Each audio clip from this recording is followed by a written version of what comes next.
Hi, I'm Susan B. In this video, I'm going to show you my daily spending plan process. Now, this video is used with my free Fearless Budgeting training program for compulsive spenders, which is made up of 2 courses. This video is part of the Working with Your Spending Plan course, lesson number 23. The link to the free training program is in the notes, but you can go to fearlessbudgeting.wordpress.com to take the course. Now, please note, this video is very informal, meaning that I ramble because there was no way to write a script to show this to you as I actually do it. And you'll see mistakes I've made. But don't worry, there are timestamps in the notes so you can jump to the next section if you want. The video's purpose is twofold. 1, I wanted you to see how I work with my spending plan. And 2, I needed you to see that you can be highly imperfect and still successfully work with your spending plan. You'll see that I'm sloppy and make mistakes. Yet my spending plan is accurately reconciled with my bank account, so I can trust it. And it hardly takes me any time at all each day to make it work. I'm hoping that seeing how imperfectly I do this will give you confidence that you can do it too. The screen you're looking at is my YNAB screen. YNAB is the budgeting software I use to work with my spending plan and what I use for any demonstrations and screenshots in the training program. YNAB stands for You Need a Budget. So I'm not going to be giving you any training on YNAB, but I will give you some tips as I go along. They have great tutorials and they even have live classes to teach you the basics. So I don't need to do what they're already doing so well. All right, let's get started. Now, I write down my spending every single day. I have a composition notebook, and each page is another day. I'll show it to you in a second.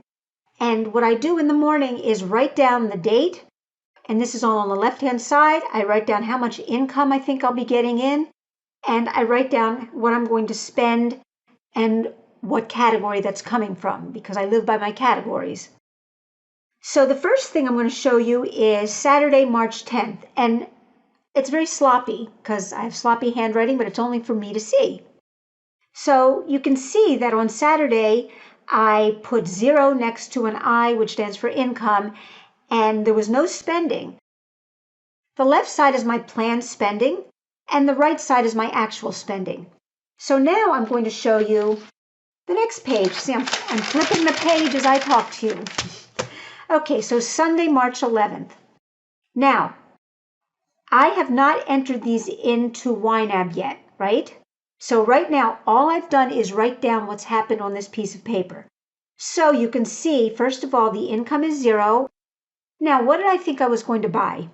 Well, I thought I was going to buy some pet medicine, and I have a category for that, which you'll see. My poor little old dog, who is 12 years old, my little Cocker Spaniel, Sydney, he has some stomach issues, and he needed a refill on his prednisone and his Pepsid. The little old man, but he's still really active and kicking. So that was one thing I planned on buying, and I also planned on getting some groceries. Now, you're going to see down here 25, and some letters that probably are meaningless to you. That stands for FHP. So I have a master category called FHP, and that stands for food, house supplies, and personal care. Within that master category, I have a lot of subcategories, which you'll see shortly, and I will allocate different amounts of money to those different categories, but they're all grouped under this FHP master category. So I planned on spending $25. That seemed like it would be enough for what I needed. What did I actually do? As I said, there was no income. Now, the pet medicine, I actually made 2 different transactions. I bought the prednisone from the vet for $19.12. Then I went to the grocery store, which happens to be Publix, that's what the P stands for there, and I spent $6.99 at Publix. So the total of my spending for my pet medication is $26.11. Now you also see these arrows, these funny arrows pointing out from another number. And this is where I split money up. And I'm going to show you in here how I do split transactions. To the right of that, you'll see 17.99p. I actually did a transaction at Publix for $17.99. Of that $17.99, $6.99 was for the Pepcid for my doggie, and $11 was for food. So I have a food category, and then I have a pet medicine category. And I needed to split it up. Now, what I will often do, but didn't do here, is actually separate the purchases, because it's just easier to do that than to be looking at the receipt and subtracting. So if there's nobody behind me and it's just a couple things, I might have paid for the pet medicine, the Pepcid, separate from the food. And I would have had two receipts, and I wouldn't have had one number with two arrows. So I hope that's clear. So let's first put those in, okay? And let's get the account up to date. So I'm in YNAB, and I'm going to add a transaction. And I just want to show you one other thing before I forget. I have multiple accounts. So I took it out of account number 2, okay? And I did this on March 3rd. No, I did not do that on March 3rd. I did that on March 11th.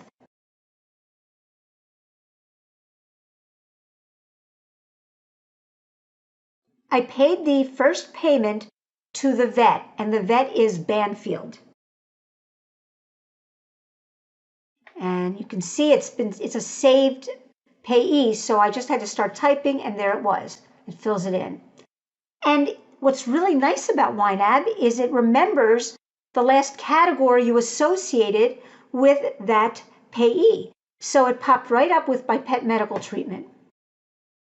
In the memo, I like to write down what I'm buying, not food. I'm not going to write down every single food item, but on a specific medical treatment or medicine for the dog, I like to write down what it is. So if I ever want to see how often I'm buying the medicine, I can see that as an example.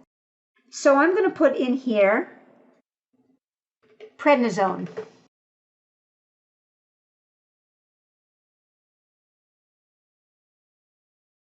And I spent $19.12.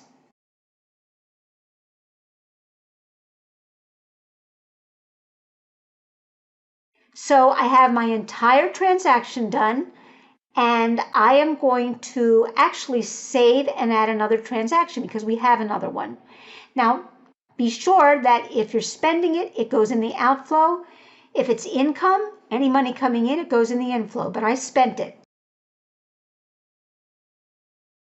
Now we're going to talk about what I did at Publix, the transaction I did at Publix. Okay, same date, and I'm going to do Publix. And the category, this is going to be a split transaction. That means that the transaction I made goes to more than one category, and you already saw that that's the case, that part of it goes to pet medication and part of it's going to food. So I'm going to put split. And notice that the category went away because it got replaced by split, because I'm going to assign it to different categories along with the amount for that category. Now the total that I spent at the grocery store was $17.99.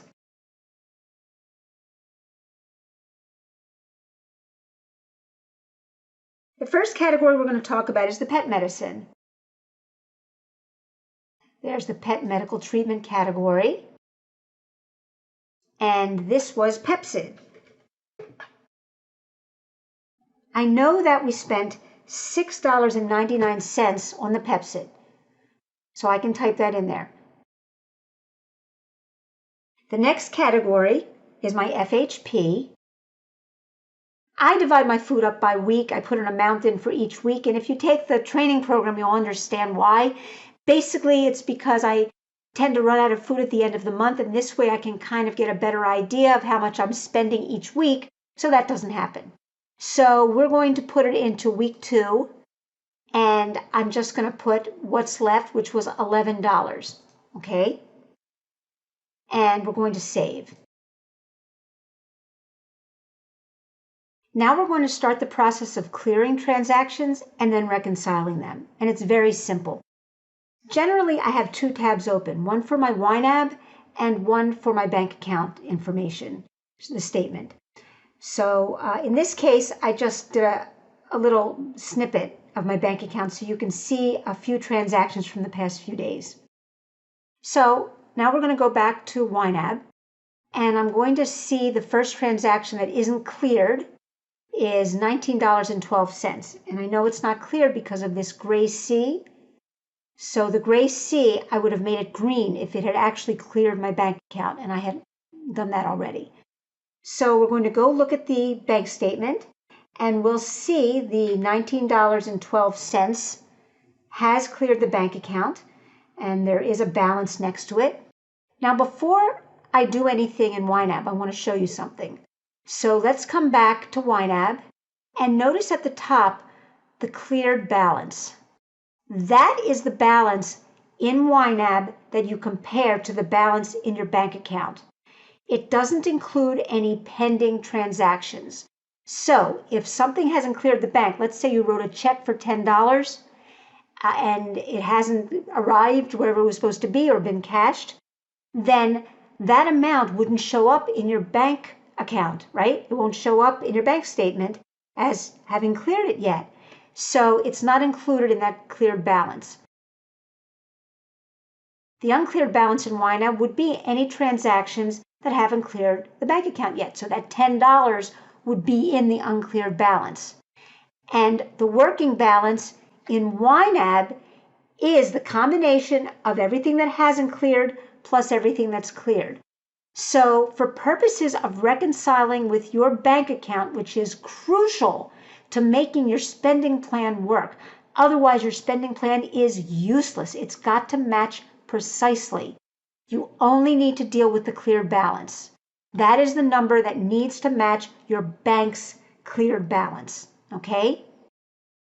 Now let's go back and look at the bank statement one more time before we proceed. And you'll see that the cleared balance right now is $2,669.41. And the cleared balance in YNAB, $2,736.52. So we're hoping that we're going to get to that balance at some point. Now, what I'm going to do, and I'd like you to keep your eye on cleared balance, I'm going to click the gray C to turn it green in YNAB, and now the cleared balance has been reduced to $2,717.40.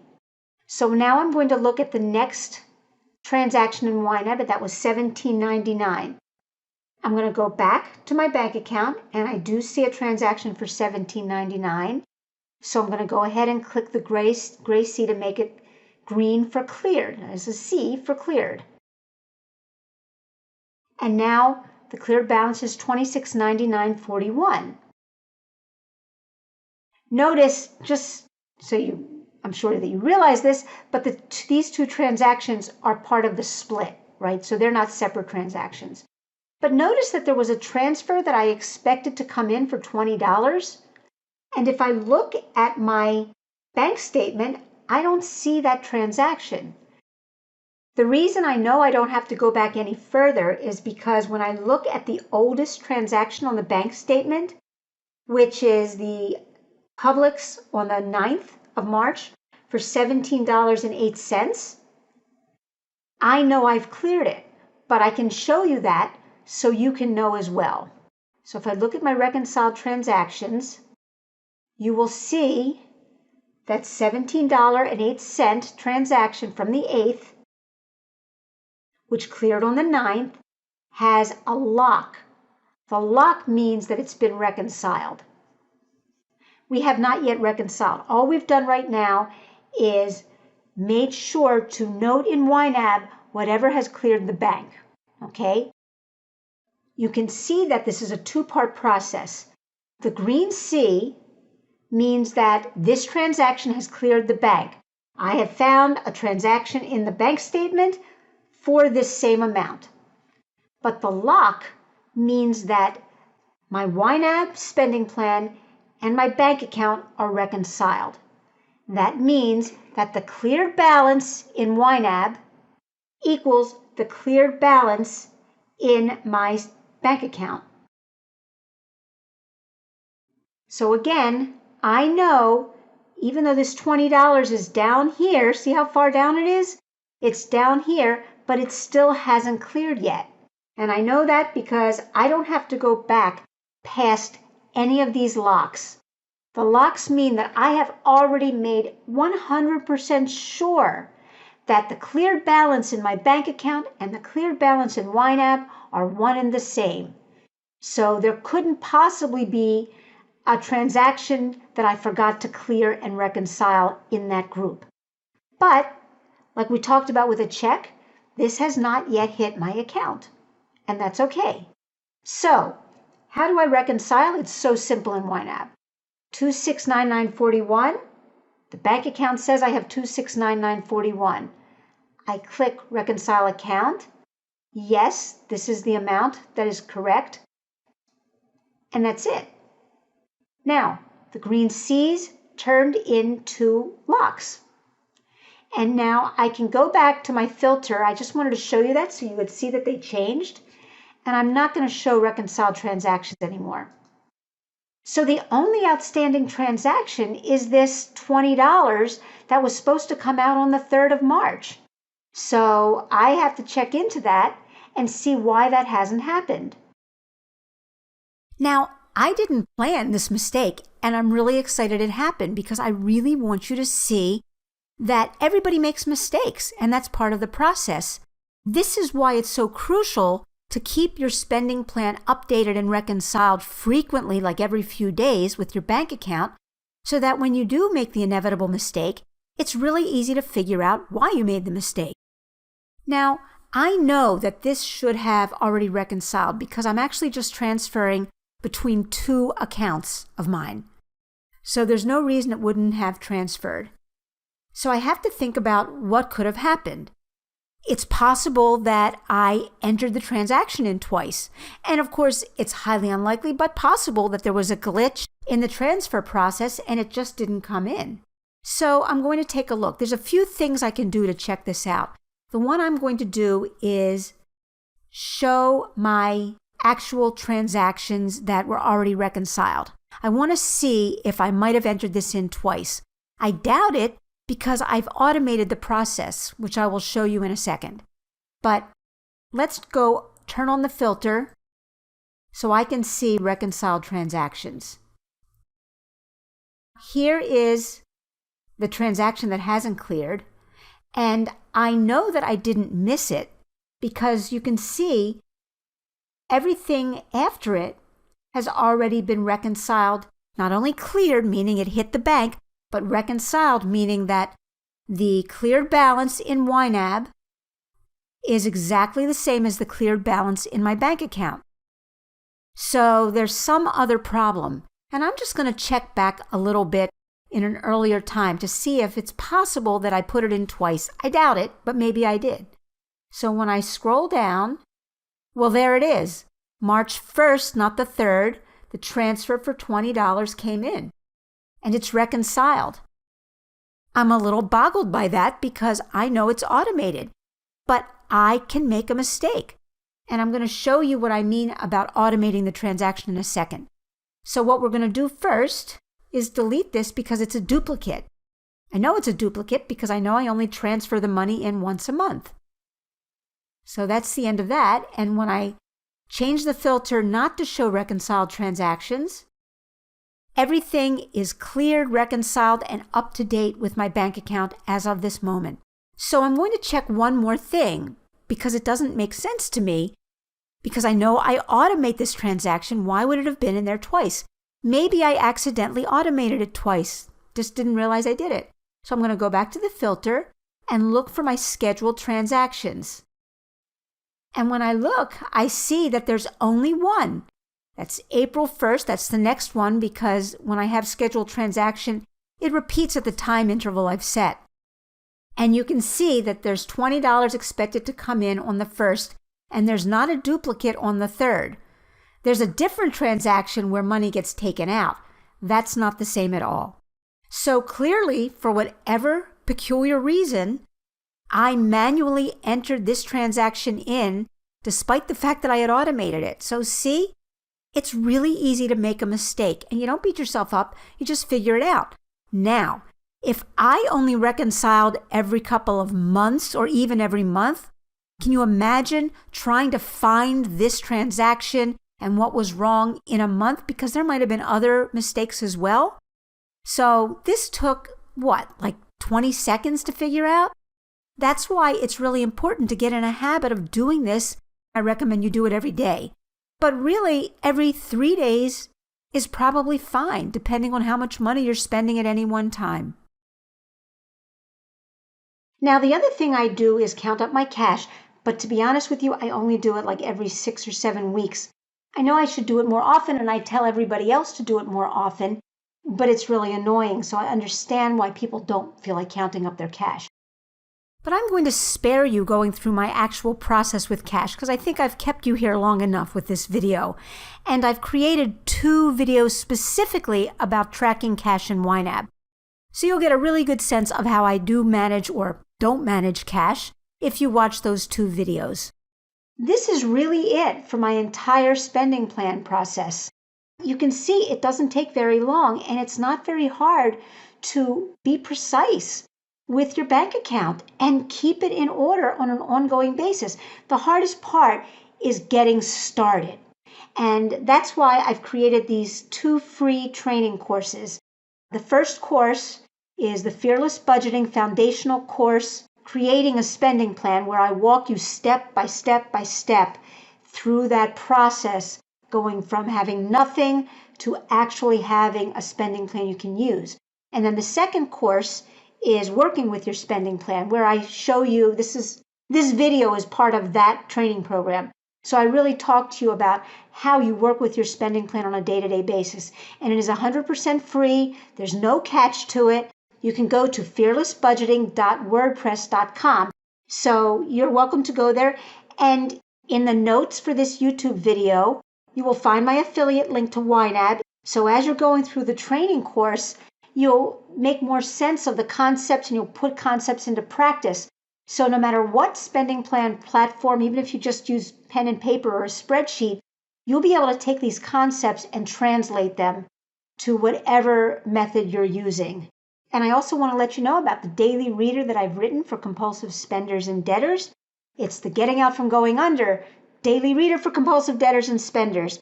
And you can find sample pages and see more information about the book on the Fearless Budgeting website as well. I also have a 5-year recovery journal that you can download for free, and that is also on the website. So I hope you found this video helpful. I would love it if you'd put comments in the YouTube video, or if you'd like to email me, just go to fearlessbudgeting.wordpress.com and send me an email. And if you take the training, please write to me and ask me questions and let me know how you're doing with it. So I want to thank you again for watching this video. And again, I really hope that it has helped you.